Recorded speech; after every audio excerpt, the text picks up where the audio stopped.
आपले ज्येष्ठ नेते आणि या भागाचे माजी आमदार आदरणीय राधाकृष्ण अण्णा पाटील, मिलिंद नाना आव्हाड, मेहबूब शेख, उषाताई दराडे, नारायण रोडल, भाई हावरे, हेमाताई पिंपळे, सागर चाऊस, श्रीराम मुंडे, राजेश घोडे, विनायक मुळे, विठ्ठलराव लगड, कॉम्रेड दत्ता डाके, मनोहर डाके, चंद्रराव शेदूळ, युवराज दगड, राजू जानकर, मनोज पटके, मुंजाराम टिळक, मोहन जाधव, नारायण घोले, दयानंद स्वामी, कस्तू खळगे, सर्वच मान्यवर आणि 4-4:30 वाजल्यापासून मिलिंदांना मी निमंत्रित केल्यामुळं एवढ्या मोठ्या संख्येनं उपस्थित आपण सर्व बंधू गेले अनेक वर्ष मिलिंदांना मी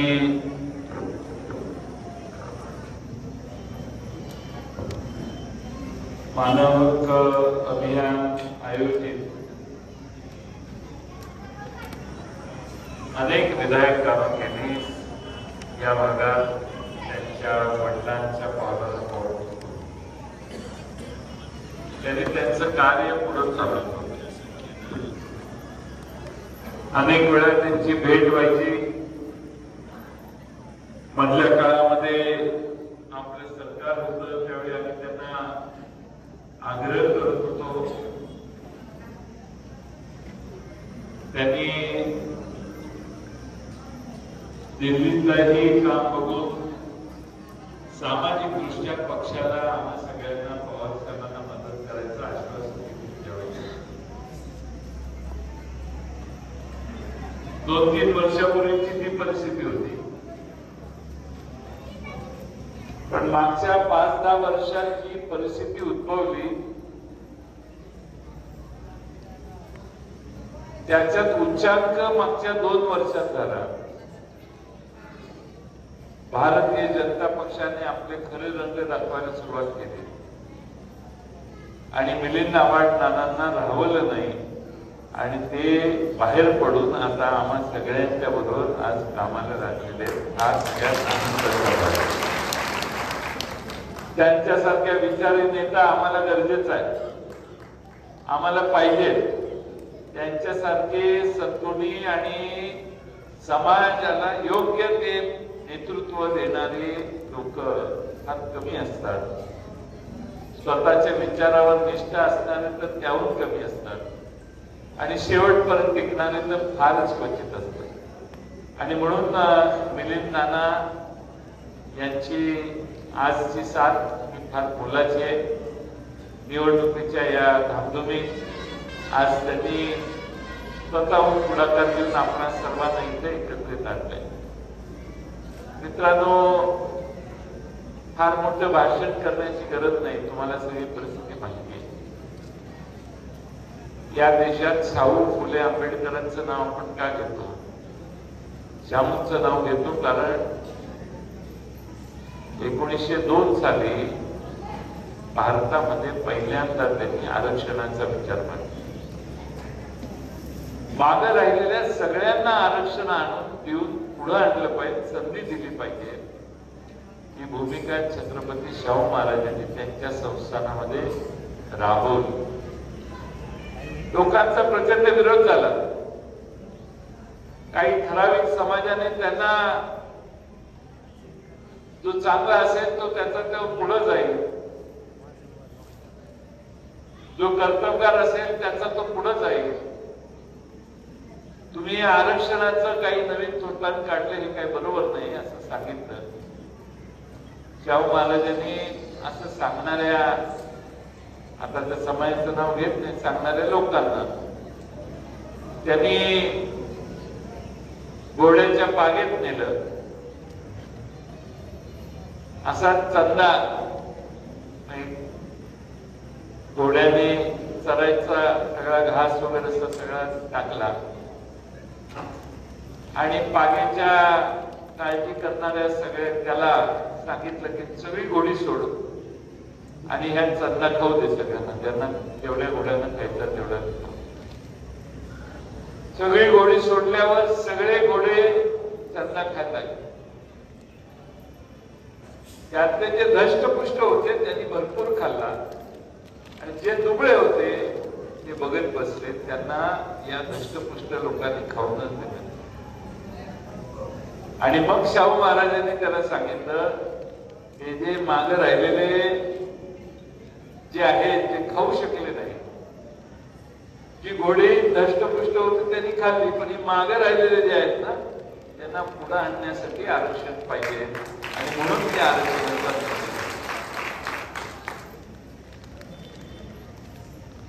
ज्योतिराव फुले यांनी स्त्रीला शिक्षणाच्या जवळ आणलं. स्त्रीच्या शिक्षणाच्या बरोबरच पंचम जॉर्ज ज्यावेळी या देशात आले त्यावेळी गेटवे ऑफ इंडियाच्या दारात उभं राहून ज्योतिराव फुले यांनी पंचम जॉर्ज कडे भारतातल्या शेतकऱ्यांची सद्यस्थिती काय आहे हे सांगणारं मागणी पत्र दिलं. या देशामध्ये शेतकरी आमचा इतक्या विपन्न अवस्थेत आहे, त्याला काय काय केलं पाहिजे. त्यावेळी त्यांनी आज ज्या मागण्या केल्या जातात त्याच्यापेक्षा उत्तम मागण्या केल्या. त्यामुळे पंचम जॉर्जला देखील आश्चर्य होतं. आणि ज्यावेळी देश स्वतंत्र झाला त्यावेळी देशाची घटना लिहित असताना या शाहू आणि फुलेंचे विचार एका चौकटीत बसवण्याचं काम डॉक्टर बाबासाहेब आंबेडकरांसारख्या महान व्यक्तीने केलं. आणि म्हणून शाहू फुले आंबेडकरांना आम्ही मानतो. आता शाहू फुले आंबेडकरांना आम्ही मानतो, त्यांनी आम्हाला आरक्षण बरोबरच समानता दिली, त्याचा याच्या आधी सगळ्यांनी उल्लेख केला. पण मध्ये 10 वर्ष भारतीय जनता पक्षाचं सरकार आलं. चातुर्वर्णांचा आग्रह धरणारी लोक या पक्षाच्या केंद्रस्थानी होते. आणि मग या देशामध्ये कोणी कोणते कपडे घातले पाहिजे, कोणी कसं वागलं पाहिजे, कोणी काय खाल्लं पाहिजे याची बंधनं यायला लागली. आपण सगळे आश्चर्यचकित झालो. सर्व समावेशक विकास करून सांगणाऱ्या मोदी साहेबांनी या देशातल्या अशा सगळ्या धर्मकांडांना प्रोत्साहन दिलं, प्रसंगी दुर्लक्ष केलं. अशा गोष्टीत सहभागी असणाऱ्यांना ट्विटरवर फॉलो देखील केलं. आणि या देशामध्ये अशा घटकांना प्रोत्साहन दिलं की ज्यांना चातुर्वर्णात जो आमचा खालचा थर आहे त्या सगळ्यांच्यावर अन्याय करण्याची बुद्धी निर्माण झाली. आज या देशातला आदिवासी नाराज आहे, या देशातला दलित समाजातला प्रत्येक घटक नाराज आहे, या देशातला ओबीसी नाराज आहे, या देशातला जो जो मागे राहिलेला घटक आहे त्याला शंका यायला लागली ही लोक संविधान बदलून आमचं आरक्षण घालवतील का. या देशामध्ये आतापर्यंत जे 3-4 राऊंड झाले, मला वाटतं 3 राऊंड झाले आता, या 3 राऊंड मध्ये निवडणुकांच्या असं लक्षात आले भारतीय जनता पक्षाला हे सगळे घटक आता त्यांना विरोध करतात. सगळा भारत एक झालेला आहे. या देशात पुन्हा मनुवाद आणण्याचा प्रयत्न मागच्या दारानं जे करतायत त्यांच्या विरोधी आपण लढलं पाहिजे. आमच्यावर हजारो वर्ष ज्यांनी शतकोनशतक अन्याय केला त्यांच्या विरोधात आम्ही लढलं पाहिजे ही भावना ठेवून या देशातला लहान वर्ग एक झालेला आहे. आणि म्हणून मोदी साहेबांना देखील आता लक्षात आलंय की यंदाची निवडणूक आपल्याला विजय मिळवून देणार. कालपासून आजपर्यंत मोदी साहेबांनी 2 भाषणं केली. काल इथं बीडला आले. बीडला मोदी साहेबांनी सांगितलं, जब तक मैं जिंदा हूं तब तक आरक्षण को कुछ नहीं होने दो.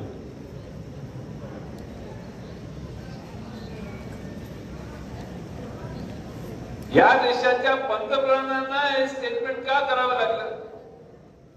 ज्या प्रधानमंत्र्यांनी देशात अनेक आंदोलनं झाली तर एक ब्र काढला नाही, त्या पंतप्रधानांना लक्षात आलं की सगळे वर्ग आपल्या विरोधी एकत्रित झाले आहेत आणि म्हणून त्यांनी कालचं स्टेटमेंट करून चुचकारण्याचा प्रयत्न केला. पण तुम्हाला 400 पार का पाहिजे? तर संविधान बदलण्यासाठी पाहिजे. असे तुमचेच उमेदवार म्हणतात. तुमचेच उमेदवार म्हणतात 400 पार करा म्हणजे संविधान आपल्याला, डॉक्टर बाबासाहेब आंबेडकरांनी लिहिलेलं संविधान आपल्याला बदलता येईल. याचा अर्थ यांच्या मनामध्ये पाप आहे हे आता मित्रांनो. आज एक दुसरं स्टेटमेंट केलं, म्हणजे पायाखालची वाळू घसरायला लागल्यावर माणूस कसा घसरत जातो. काय स्टेटमेंट करावं? अडाणी आणि अंबानीने काँग्रेस पक्षाला प्रचंड पैसे दिलेले आहेत. अडाणी आणि अंबानी यांचेच भाऊ. आता त्यांच्या म्हणजे पाणी जसं वाढतं, अण्णा पाणी जसं वाढतं तसं माकड आपल्या पिल्लाला पायाखाली घालतं. तसं आता अडाणी आणि अंबानीचे चुचले 10 वर्ष झाले. आता त्यांना पायाखाली घेण्याचा वेळ आलाय हे आता त्यांच्या लक्षात आले. राहुल गांधींनी प्रत्येक सभेमध्ये, मला वाटतं तुम्ही होता, आपण कुठल्या सभेत गेलो? साकोली भंडारा गोंदियाच्या सभेमध्ये राहुल गांधींनी भाषण केलं. राहुल गांधींनी सांगितलं की या देशात अडाणी आणि अंबानी ह्या दोघांना सगळं काय चालू आहे. राहुल गांधी प्रत्येक भाषणात आजपर्यंत बोलतायत. अचानकपणाने पंतप्रधान आज सकाळी म्हणते राहुल गांधी निवडणूक सुरू झाल्यापासून आता काही अडाणी आणि अंबानीवर बोलत नाही. का? तर त्यांच्याकडे फार पैसे गेले, काळा पैसा गेला आणि त्यांच्याकडे काळा पैसा होता हे तुम्हाला कळलं. सगळं कळलं तर ईडी त्यांच्याकडे गेली का नाही? त्यांना आज अरेस्ट करायला पाहिजे केलं. त्यांच्याकडचं काळं धन टिकलं आणि दुसऱ्यांचं सगळं तुम्ही गोळा केलं. याचा अर्थ काय? त्यामुळं लोकांना संभ्रमित करणे हा कार्यक्रम फार मोठ्या प्रमाणात आहे. माझी तुम्हाला विनंती, अजून पुढच्या 8 दिवसात बरीच विधानं पंतप्रधान करतील असं माझा अर्थ आहे. पण तुम्हाला एक साधं उदाहरण सांगतो. पंतप्रधान झाल्यानंतर संसदेत ज्यावेळी गेले साहेब, त्यावेळी त्या पहिल्या पायरीवर डोकं ठेवून त्यांनी संसद भवनाला नमस्कार केला. आठवतंय का तुम्हाला? 14 साली टीव्हीवर बघितलं असेल, पहिल्यांदा पंतप्रधान झाले त्यावेळी त्यांनी साष्टांग नमस्कार केला पायरीला, म्हणजे संसदेच्या इमारतीला.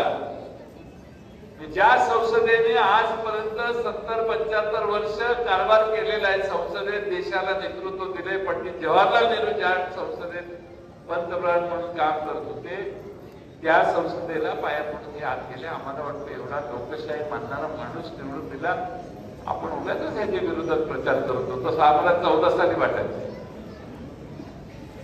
साहेब संसदेत गेले, जे बोलतात, जे करतात आणि जे दाखवतात त्याच्यात 100% विरोधात काम होतं.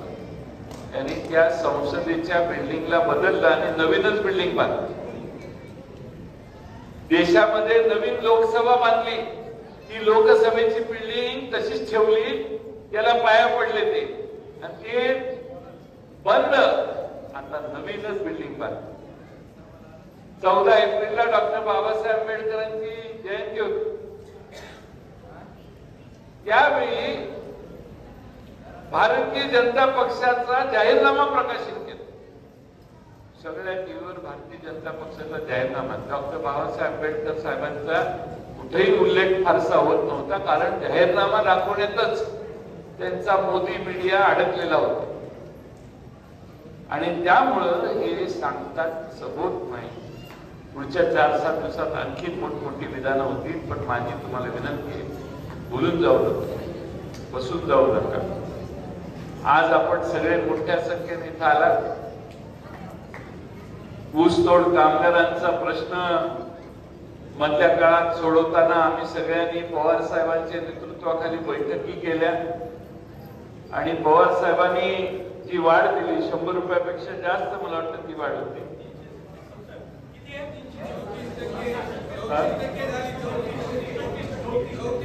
34% अशी विक्रमी वाढ झाली. पवार साहेबांनी बसून त्यातला तोडगा काढला. कष्ट करणाऱ्या वर्गाला जास्त पैसे मिळाले पाहिजेत, उद्योग चालला पाहिजे, पण एवढ्या भर उन्हात ऊस तोडणारा आमचा मजूर ज्या ज्या कारखान्यात जाऊन काम करतो त्यालाही मोबदला चांगला मिळाला पाहिजे. ही भूमिका पवार साहेबांची आज नाही. मी साखर संघाचा अध्यक्ष होतो 97 साली, त्यावेळी देखील असाच तोडगा निघाला. त्यावेळी पवार साहेब आणि मी आणि स्वर्गीय गोपीनाथराव मुंडे होते, त्यावेळी दिल्लीला बैठक करून आम्ही तो प्रश्न सोडवला. त्यामुळे पवार साहेब कायम ऊस उत्पादकांच्या पेक्षा ऊस तोडणी मजुरांच्याकडे देखील तसंच ध्यान देतात आणि उद्योगात ऊस तोडणाऱ्या कष्ट करणाऱ्या व साखर कामगारांच्यासाठी देखील पवार साहेब विशेष परिश्रम घेतात आणि त्यांना न्याय देण्याचा प्रयत्न नेहमी करत असतात. आणि त्यामुळे पवार साहेबांचा शब्द हा ऊस तोडणी मजुरांना आणि साखर उद्योगातल्या साखर कामगारांना देखील कायम मान्य असणारा शब्द आहे. त्या पवार साहेबांनी तोडगा दिला आणि चांगल्या पद्धतीने यावेळी वाढ दिली. खरं म्हणजे ऊस तोडणी मजुरातूनच या संघटनेचं नेतृत्व निर्माण झालं पाहिजे. तुमच्यातूनच या जे कष्ट करणारे कोयता ज्याच्या हातात असतो त्यानं खरं म्हणजे या सगळ्या श्रमजीवी लोकांचं नेतृत्व केलं पाहिजे, त्यांनी त्यांचे प्रश्न सोडवले पाहिजेत. माझी अपेक्षा आहे मिलिंद आव्हाड यांनी सतत अनेक कष्ट तुमच्यासाठी घेतले. तुमच्या संघटना ऊस तोडणी मजुरांच्या संदर्भातले प्रयत्न त्यांनी कायम चांगले करण्याचं काम केलं आणि तुमच्या हिताचाच नेहमी विचार केला. आज महाराष्ट्रात सगळ्यात कष्ट करणारा वर्ग कुठे असेल तर तो महाराष्ट्रात बीड जिल्ह्यात आहे. एवढे जीवापाड मेहनत घेऊन काम करणारी लोक महाराष्ट्रात दुसऱ्या कुठल्याही जिल्ह्यात नाही. नाहीतर मग बाकी दुसऱ्या धुळ्याला काही आहे, नंदुरबारला काही आहे आणि आपल्या बीड जिल्ह्यात आहेत.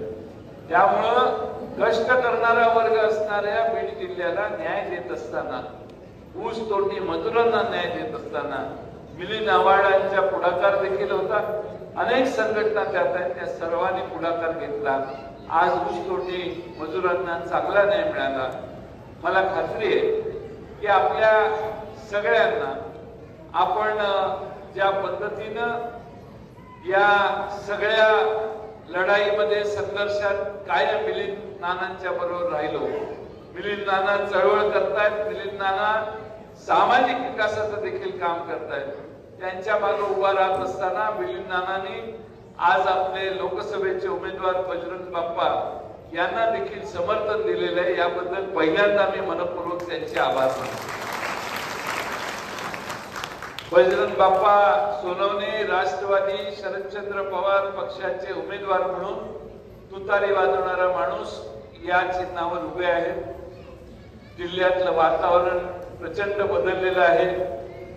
मी 2दा-3दा आतापर्यंत जिल्ह्यात येऊन गेलो, मला एकही माणूस असा भेटला नाही. अण्णा अवघड आहे म्हणतात, सगळे म्हणतात येणारच, येणार म्हणतात. त्यामुळं तुमचा सगळ्यांचं मेहनत आणि आशीर्वाद बजरंग बाप्पांच्या मागे उभा राहावे.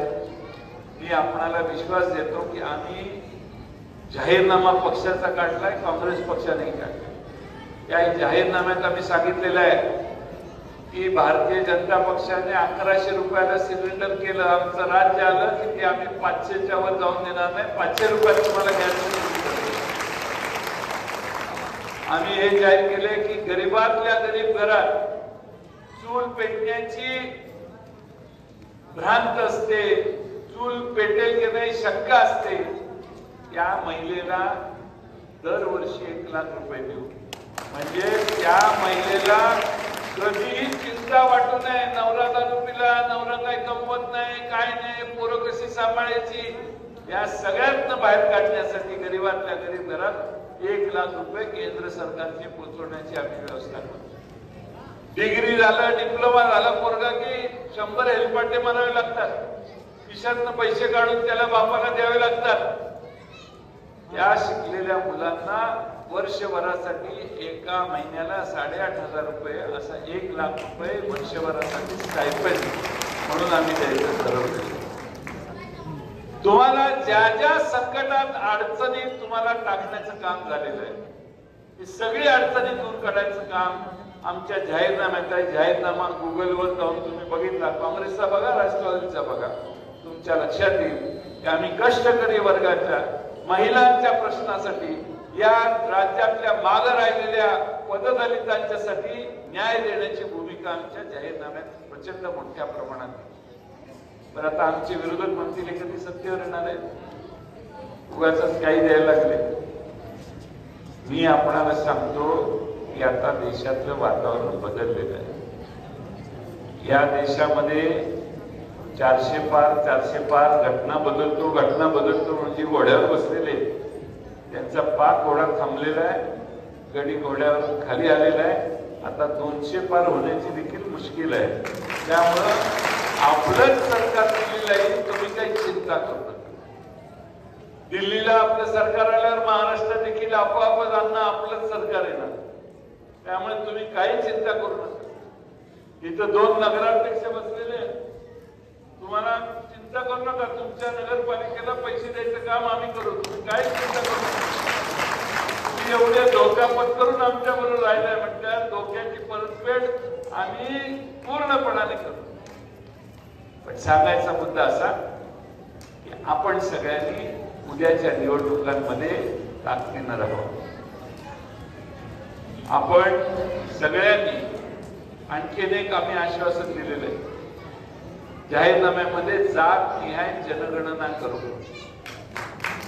जातनिहाय जनगणना झाली तर प्रत्येक लहान मोठ्या जाती कुठल्या समाजाच्या आहेत, किती आहेत, कुठल्या समाजाची किती लोकसंख्या आहे, महाराष्ट्रात किती आहे, तेलंगणात किती आहे, कर्नाटकात किती, आपापल्या राज्यात आपल्याला किती आहे ते कळेल.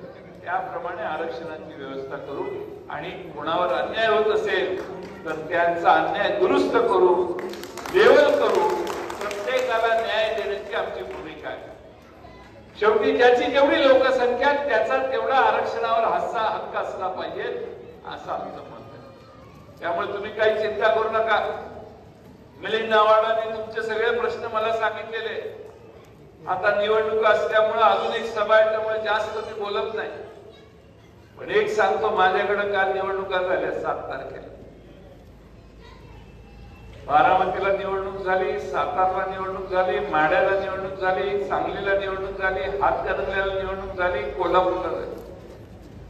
पैशाचा पाऊस पडला. म्हणजे ज्यावेळी लोक आपल्या विरोधात जात आहेत त्यावेळी प्रचंड पैसे खर्च करण्याची समोरच्या लोकांची ताकद आहे. आणि त्या ताकदीला काय आम्ही स्पर्धा करू शकतो. 500 कुणीतरी मला हिशोब सांगितला, 500 रुपये म्हणजे 5 वर्षात इतके दिवस एखाद्याला खासदारकी मिळाली तर 500 रुपये दिले तर 27 पैशात आपण त्याला खासदारकी दिली असं. आपली 27 पैशात त्याला खासदारकी. त्यामुळं माझी आपल्याला विनंती आहे की कुणी किती पाऊस पडला तरी विचलित होऊ नका. एखाद्याच्या घरात राहत नसेल, मावत नसेल तर ते रस्त्यावर आणून ओतणारच ना. त्यामुळे ते लय मनावर घेऊ नका. तुम्ही प्रामाणिकपणाने आपल्या सगळ्यांच्यावर आलेलं संकट दूर करणारी निवडणूक आहे. रोजची निवडणूक नाहीये, साधी निवडणूक नाहीये. एकदा चुकलो आपण तर परत आपल्याला देशोधडीला लावण्याचा कार्यक्रम आहे हे मात्र मित्रांनो लक्षात ठेवा. आणि म्हणून माझी विनंती आहे की पुढचे 4 दिवस आपल्या हातात आहे. आपण ज्या ज्या भागात या 3 तालुक्यात आलेला त्या भागात घरटी जाऊन प्रचार करा. बजरंग बाप्पा सोनवणेंच्या तुतारी वाजवणाऱ्या पुरुषाच्या मागे राहा. आपले दिवस येणार आहेत आणि हे दिवस आपल्याला भांडून आणावे लागतील. त्यासाठी 13 तारखेच्या मतदानाच्या संध्याकाळी 6 वाजेपर्यंत संघर्ष करा आणि तुतारी वाजवणाऱ्या बजरंग बाप्पांचं चिन्ह हे आपण सगळ्यांनी ताकदीनं निवडून आणा। पुन्हा एकदा मी मिलिंद नाना यांना एवढीच विनंती करतो, मिलिंद नाना मिलिंद आव्हाडांच्या मागे आम्ही लय दिवस मागे लागले, पण मिलिंद आव्हाडांनी राज्य सरकारमध्ये राज्याच्या बरोबर राज्याला मदत करणारी आमच्या बरोबर राहून राज्यभर काम करण्याची भूमिका घेतली पाहिजे। एवढा चांगला हिरा आमच्या पक्षात आला पाहिजे असं मी बरेच दिवसापासून, कारण सद्गुणी माणसं फार कमी आहे म्हणून मी त्यांना किती दिवस मानतो। आता तुम्हीच गोळा केलेली माणसं देखील हो म्हणतात मला, त्यामुळे आमचा अर्जाचा विचार करा, तुम्हाला जेव्हा पाहिजे त्यावेळी विचार करा, पण तुमच्या वडिलांच्या पावलावर पाऊल घेऊन तुम्ही काम करताय।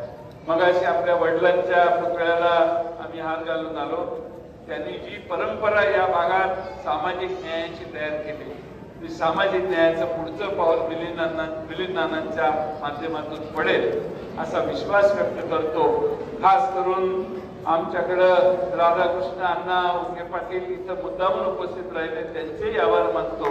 आमच्या दोघी ताई उपस्थित राहिल्या, सगळेच मान्यवर मगाशी ज्यांनी भाषण केलं ते सगळे त्यांचा आभार मानतो आणि पुढच्या सभेला जायला परवानगी घेतो। धन्यवाद।